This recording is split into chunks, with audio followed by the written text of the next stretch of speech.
Hi, my name is Michael Vici, and I'm here with Orange Flood Control. And what you're looking at is a PS Industries hinged flood barrier. We are in Jersey City at Jersey City Medical Center, protecting their infrastructure here. What you're looking at is one of our hinge gates. So we're going to go through the deployment, retraction of the door, and how to seal all the hardware. So what we'll do first, you're looking at the exact door of what it's going to look like when you come out here. So the first thing you always want to do is just keep this seal completely clean. After you know that the section is completely clean, what we're going to do, we're going to walk around this area to our hardware box. Now, our hardware box is locked in place.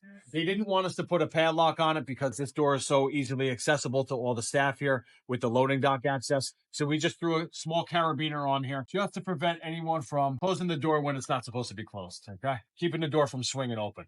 Now we take off the carabiner, we open the lock, and we put the carabiner right back through there just so we don't lose it. This box is holding all your hardware. So what we'll do, we'll just open the door so slightly. You can see where our hardware is located. Okay, so there's a hole right in there. And then we keep everything that we need to deploy and retract this door without having to go any other place other than right here to this box. We will remove all of our bolts. What I also left in here, a little bit of never sees. This way, in case we don't bring it physically, it's always in the box. So now that we have all the hardware taken out from the box, all we're going to do is simply close the door. Now, this is made to operate with one person. Okay, so you can see how easily it slides back and forth. Okay, so what we're going to do before we close the door, we want to make sure that these gaskets are completely free of abrasions. So what I would do, I would get some dish soap on a rag and just wipe these down real nicely before we deploy anything, just to make sure there's no anything hindering the compression process from here onto the door frame to keep all the water out. Now we're going to close the door. Again, we're not going to slam the door. We're just going to close it ever so gently. Feel a little bounce. And now we're closed. Now what we'll do, just to keep it in place, we'll put a couple bolts into place so it doesn't open on you while you're going above the door. Again, I would do both sides just to be safe. What you're going to see here, if you come on this side, I will show you same exact process as a sliding gate. So we have our big opening here and our small opening. What we're going to do, we're going to place the bolt into the big opening and slide it down into the small. This is what locks it into place. Now we put our washer and now we put our nut on top. Now before deploying this, I would put anti-seize, never seize on these bolts before you hammer these down because they will want to seize together. Now what you're going to see is we're going to lower this door down onto the sill, which is going to make it a watertight fit. You're also going to see that there's airspace here. What we're going to do, we're going to first drop the door and then we're going to seal the door against. Okay, so this is the process that we operate. So now you just use a regular socket by hand. Okay, you're just going to twist this. You can see on the bottom, as you will see the door start to lower. And as you're looking down here, we're not compressed yet. So we're going to wait until that gasket is completely compressed, meaning right here. Okay, this gasket will start to go down and you're going to see it start to flatten out. Once it starts to flatten out, you know we're reaching our full compression mode. Now we're going to stuck the door closed using all the anchor bolts to the side. And again, the very important part is to make sure you never seize these before tightening, just to make sure they don't seize together. Now we compress the door until the gasket is fully compressed all the way around. So we start at the bottom, always. That's the most vital part. And you'll see in between this section right here, the gasket will be compressing far enough and we'll just keep going up the chain. Again, you don't have to over tight. You want to make sure that this compression is straight all the way throughout the door. Okay, and now we'll go on the other side and make sure the other side is done the exact same way as this. So we'll start on the bottom and we'll move our way up. And now once that's done, we'll just go through each and every bolt. Once that's completed, we'll go through each and every one just to make sure everything is evenly tightened throughout the entire door, just to make sure our compression is complete against all four corners of this access. Once we're done with that, you will see two compression drums on the top of this door. Now we know right now, as of right now as we speak, what we just did, we are fully compressed and we are fully water protected. These two drums at the top of the door, you will see, is just to keep the door into place. Okay, so what I'll do is I'll just hand tighten them just in case. Let's just say the flood you're preparing for is going to last a few days. This is to make sure, no matter what, if someone comes by and, for God forbid, loosens some of these bolts, this is going to keep the door from swinging open and keeping it fully compressed to where we have it right now as we speak. Okay, so we're just twisting this nut on top. Okay, we're just getting down until we compress on the door. Now, again, just like everything else, you don't have to overly compress this. This is just to keep it into place once we have it deployed.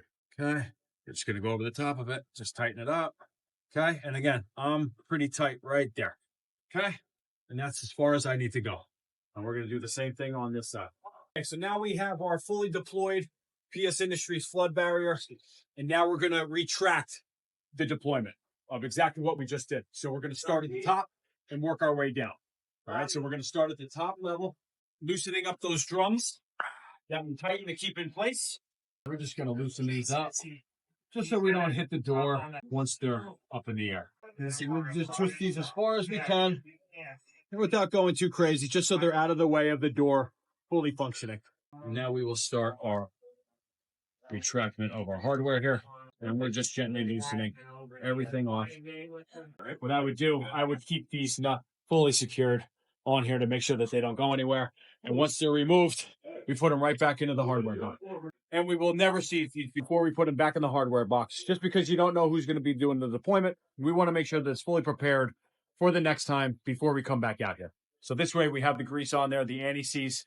You don't have to think about anything. All you got to do is remove the bolt from the hardware box and install it into the door. When we're in the heat of the moment of a flood actually coming, this way we're saving time on the actual deployment when we're coming out here deploying the door. Now, once all those are removed from the door, we still can't open the door yet. We have to raise up the door, because what we did in the beginning, if you'll remember, once we closed the door, we lowered the door down. Now we have to raise the door back up. Otherwise, we will just rip the gasket on the bottom of the door, and that's what's creating the flood barrier. Now, you will see on the bottom, if you're looking at that black gasket, you will see it start to raise and decompress from this bottom zone, and that's exactly what we're looking at. You can see it starting to loosen up. And once it starts getting loose, you'll see the door will be a little more spongy, where it's going to start rocking a little bit. Now, I'm pushing on it right now just to show you that, so you know that we're well above where we need to be, so this door will fully function and fully open without compressing any gasket or damaging any part of the gasket. We just like to be extra safe, raise you up as high as possible. This way there's no implication that any damage will happen to our gasket. And now, as we're fully retracted from our deployment, all we do is swing the door open and rest it back into place. Now, what you will see is this block here on the ground that is anchored into the concrete. What this is, it's not only just a stopper for the door not to hit the wall, but it's also where we rest the door on top of to keep the gaskets elevated at all times. So what you'll see is once we come all the way back, we will get to that point. And now we can lower the door down onto that block to make sure that this door cannot move now. So even if someone came over here and unbolted this, the door will not move because we're going to lower it onto that block, which is preserving, obviously, the door, the safety of the hospital staff, and everyone that's walking in and out of this doorway. And now our door is fully retracted, and now we have wide open area for everyone to go. All right, so once the hardware is never seized, put them back into the hardware box. What we'll do is unclasp our carabiner that we placed here so we don't lose it. And now we are fully retracted and locked into place.